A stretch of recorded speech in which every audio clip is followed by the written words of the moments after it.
Hello friends, I welcome you all to my YouTube channel Mom and Baby.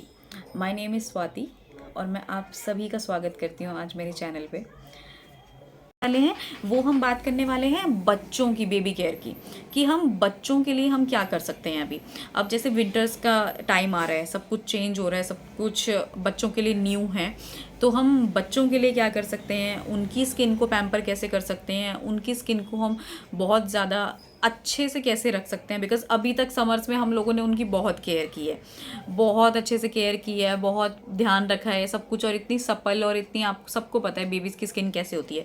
जैसे मेरी 11 months की daughter है, उसको 11 मंथ्स कंप्लीट हो गए हैं, वो अपने 12th मंथ में है अभी। ऑल द वाइल मैंने समर्स में मैंने उसको इतना ध्यान रखा, इतना पैम्पर किया, इतना कि मैं जो मुझे एक्सपीरियंस हुआ है, जो मुझे लगता है, और ये सिर्फ और सिर्फ मसाजिंग से हुआ है। हम उसकी रेगुलर, हमने आज तक भी उसकी एक भी दिन एक भी टाइम मसाज ड्रॉप नहीं करी है। मेरी मम्मा ने उसकी तीनों टाइम मालिश करी है। उसके बाद मैं अपने घर गई, उसके बाद मुझे अगर उतना टाइम नहीं भी मिल पाता था, बट मैंने मेक श्योर कि मैं 2 टाइम उसको मसाज ज़रूर दूँ। मैंने गर्मियों में हाँ वार्म ऑयल से मसाज छोड़ दी थी, बिकॉज वो गर्मी, आहाना को गर्मी वैसे ही बहुत ज़्यादा लगती है। तो मैंने गर्मियों में उसे वार्म ऑयल से मसाज नहीं दिया, जो नॉर्मल रूम टेम्परेचर पे ऑयल होता था मैं उसके साथ उसे मसाज देती थी। बट मैं मेक श्योर करती थी कि मैं उसे 2 टाइम मसाज ज़रूर दूँ, और उसके रिजल्ट्स इतने पॉजिटिव मिले हैं हमें। आहाना ने बहुत जल्दी क्रॉल करना शुरू कर दिया, उसने चलना बहुत जल्दी शुरू कर दिया। अब वो चीज़ों को पकड़ के, सोफ़ा, बेड, टेबल, कुछ भी है, उसे पकड़ के वो खड़ी होती है, वो चलती है इवन, और सब कुछ कर रही है वो। हम बहुत खुश हैं उसके रिजल्ट से।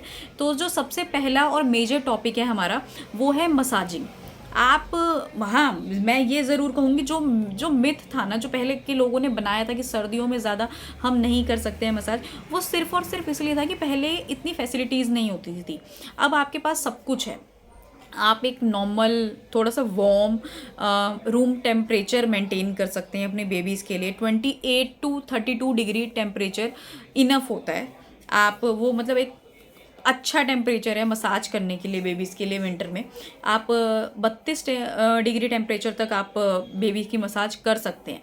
आप बस रूम क्लोज़ कर दीजिए, विंडोज़ और डोर्स क्लोज़ कर दीजिए, आप उनकी मसाज कीजिए वार्म ऑयल के साथ। और हाँ, ये है कि जो हम समर्स की मसाज होती है, हम लोग उन्हें 15 टू 20 मिनट्स हम आराम से दे सकते हैं। हम more than half an hour, कितने बच्चे होते हैं जो मसाज बहुत इन्जॉय करते हैं।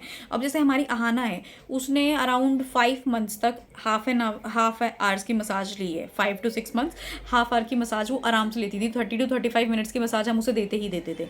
और बट अब वो जैसे जैसे बड़ी हो रही है, उसके अंदर पेशेंस लेवल थोड़ा सा कम हो रहा है, तो वो अब 15 टू 20 मिनट्स की मसाज ले रही है। और विंटर्स में 15 टू 20 मिनट्स की मसाज इनफ है, मोर देन इनफ है। हाँ, बिल्कुल ये है कि चांसेस कि आपके बच्चे को कोल्ड पकड़ लेगा, आपके बच्चे को मतलब हवा कहीं से आ जाएगी। आपके पास रूम हीटर्स हैं, आपके पास सब कुछ है। आप थोड़ा सा वार्म टेम्परेचर मेंटेन कीजिए रूम का, उसके बाद आप बेबी के क्लोथ्स निकालिए, आप उसको मसाज दीजिए गर्म ऑयल से। अब बेबीज़ की जो बोन्स होती हैं उनके लिए बहुत अच्छा है, स्किन के लिए बहुत अच्छा है। स्किन एक नरिशमेंट मिलता है, मॉइस्चराइज रहती है, बहुत हेल्दी रहती है, सपल करती है आपकी बेबीज़ की स्किन। एक्सपीरियंस जो रहा है और जो मेरी लर्निंग रही है इस पूरे प्रोसेस में, वो ये रही है कि आप थोड़ी सी देर, मतलब 5 टू 10 मिनट्स और 10 to 15 minutes is more than enough.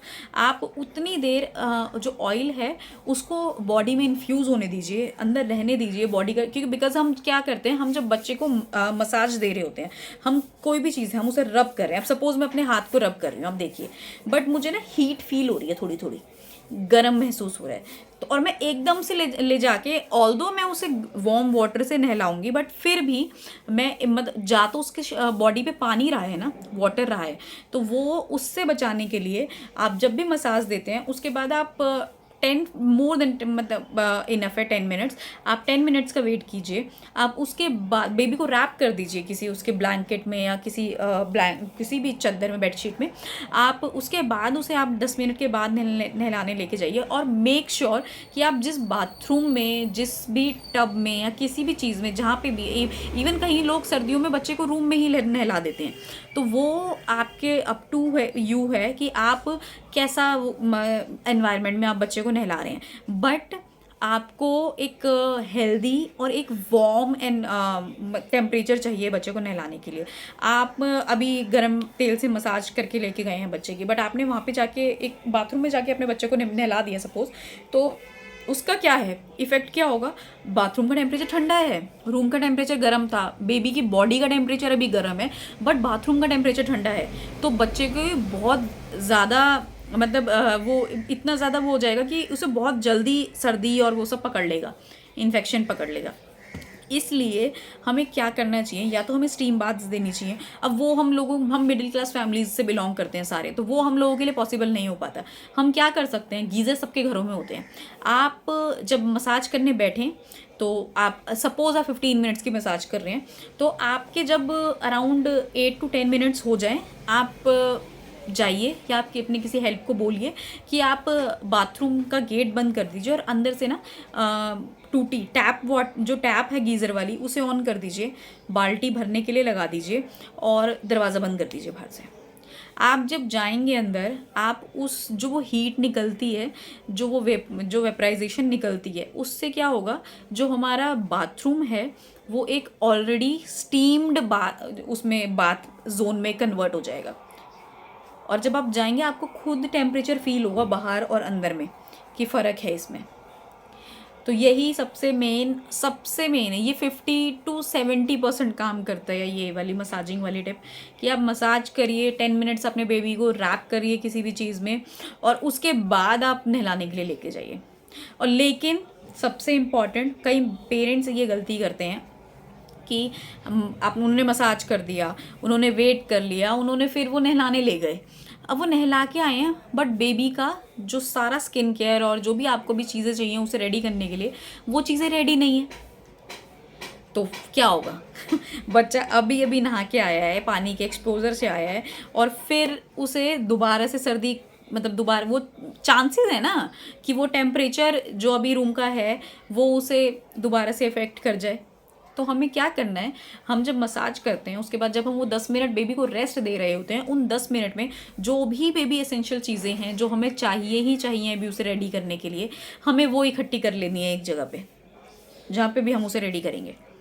Bed है, उसके टेबल्स हैं, उसके क्लोथिंग डायपर चेंजिंग सेक्शन है, कहीं पर भी हमें वो चेंज करना है।